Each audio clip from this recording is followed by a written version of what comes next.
Hi, I'm Johnny Devrel from Openmesh. In today's video, I'll be looking into running a blockchain validator node on bare metal and how you can boost your profits by cutting infrastructure costs. In Web3, we rely on independent verifiers. That's the foundation of decentralization. These verifiers maintain and validate all network records, from token transfers to smart contract interactions. Just last year, there were 440 million transactions on Ethereum, with records kept by approximately 6,460 nodes on the network. What makes this special is that each node keeps a complete record, so if one node goes offline or tries to manipulate the data, all the other nodes in the network maintain the truth. That's the value proposition of Web3 or decentralized systems. Instead of having a single database, you've got a copy of the database saved across thousands of nodes.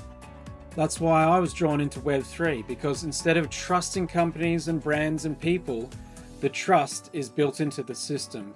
It's built into the network.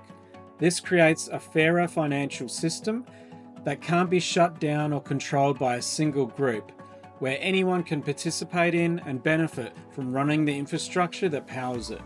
However, if you look into how easy it is to run one of these validator nodes, operating a node can be quite complicated and is often suitable only for infrastructure engineers and developers. I've been in the Web3 space for quite some time, and even personally for me to set up a Web3 node, it can take between 30 and 40 minutes to set up, and it's not very easy.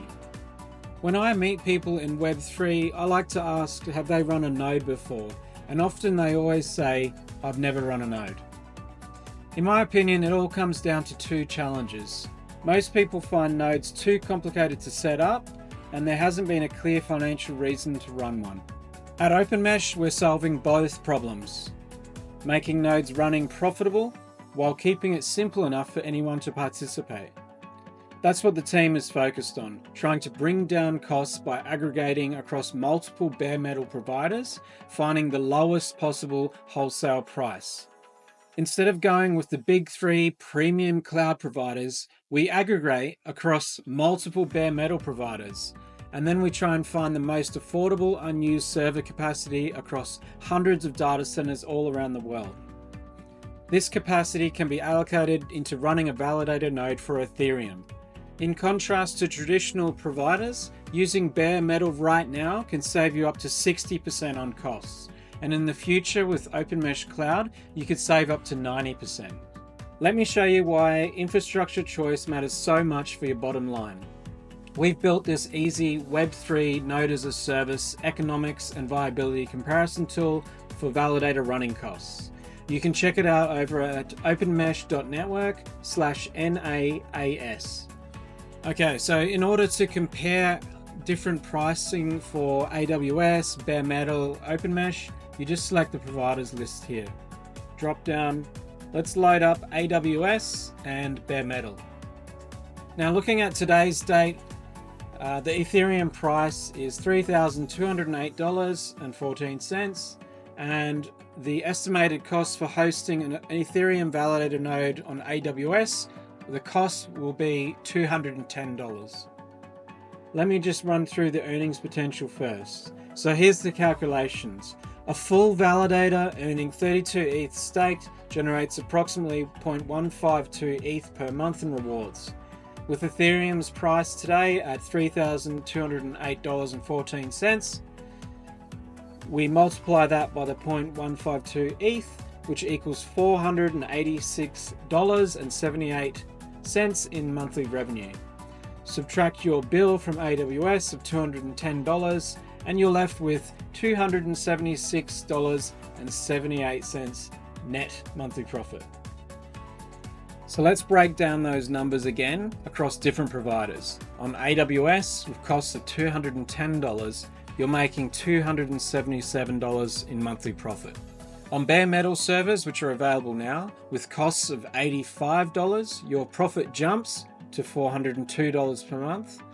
And with the future Openmesh Cloud, it's possible to optimize costs all the way down to $25.50. Therefore, you're looking at a profit per month of $461. That's a significant difference. You're keeping an extra $184 every month just by choosing a more cost-effective infrastructure provider. Over the year, that's an additional $2,208 of profits in your pocket. The key takeaway here is that your choice of infrastructure provider has a huge impact on your validator's profitability. While the rewards stay the same, reducing your operating costs directly increases your bottom line. And remember the 32 ETH requirement I mentioned? Openmesh is working on something very exciting, a solution that will let you participate in validation without needing the full 32 ETH. Stay tuned for more details on that in the future.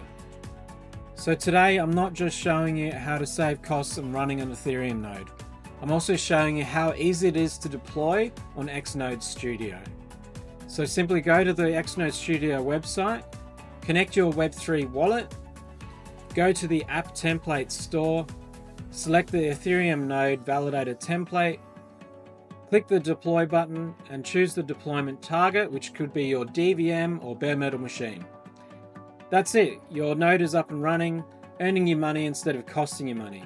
If you have a DVM card from our recent hackathon and need guidance on how to redeem it, check out our previous video. For detailed setup instructions, visit our documentation site at docs.openmesh.network. If you want to stay up to date on our upcoming validator solutions and learn more about running profitable Ethereum nodes, make sure to like and subscribe. Share your thoughts and questions about running nodes in the comments below.